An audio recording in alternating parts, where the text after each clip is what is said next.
An old surgeon does more than just pull wisdom teeth. You get involved sometimes where a jaw could be too small, too big, the bite could be off. How are you involved in the surgical end when something is wrong with the jaw? When,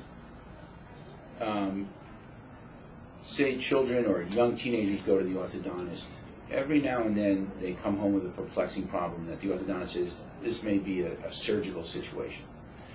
What that means is that the bones, the upper and lower jaw in a patient, and let's just look at this model if we could.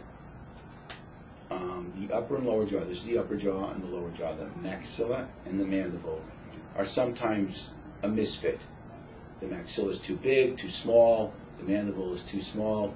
I think everybody has seen somebody that looks like their lower jaw looks like it's just never grew, or their upper jaw is so big that they walk around looking where you see all their teeth, or even when their lips are closed, or situations where people's faces look crooked. Any kind of these problems are known as a jaw malformation, and the treatment for it is a term called orthognathic surgery. Now, that's a pretty complex word, but what it means is that it's surgery that's done on the jaws to correct the bite and the way in which the jaws fit together. Lower jaw could be too small or too big, or the upper jaw could be too small or too big. I think of the person that you may think of as has the worst case of buck teeth in the world, where when you see them, all you see their teeth, their gums, or that when they bite down, their front teeth just don't touch. So the approach to a jaw that is too small, can it be extended? Exactly. Now,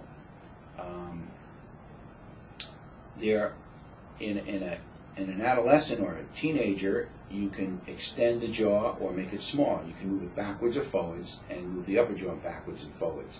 Now, that type of surgery, surgical orthodontics, has really jumped on the technological age.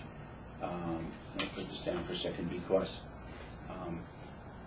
when I say that is in an oral surgery office like mine, we can take, in a matter of really 5 minutes or 10 minutes, we can take pictures, we can take a CAT scan, and we can put all this on a computer and show and get back within a few days computer imaging, models that look just like this, and correct someone, figure out before we even do anything what type of surgery they need, and do a computer morphing.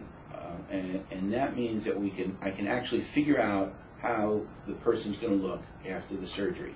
And I can bounce between looking at a face that is, all you see is the soft tissue, or an actual, looks like a picture of a person, and with a couple of switches on the computer, I can see the underlying bone, and then I can move the bones on the computer, and then see what that does to somebody's face.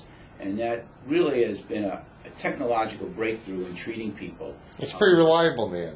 Very reliable, and you really get to what we call sculpturing the patient's face. Not only can you correct their bite, but you can take someone that would otherwise have some, for argument's sake, or lack of a better term, a funny-looking face, and give them just a normal-looking face. So you can correct the 4 conditions we mentioned before, either by putting some extension, or you reduce the size of the jaw to some degree so it matches up properly with the maxilla and the mandible. Is that correct? Correct.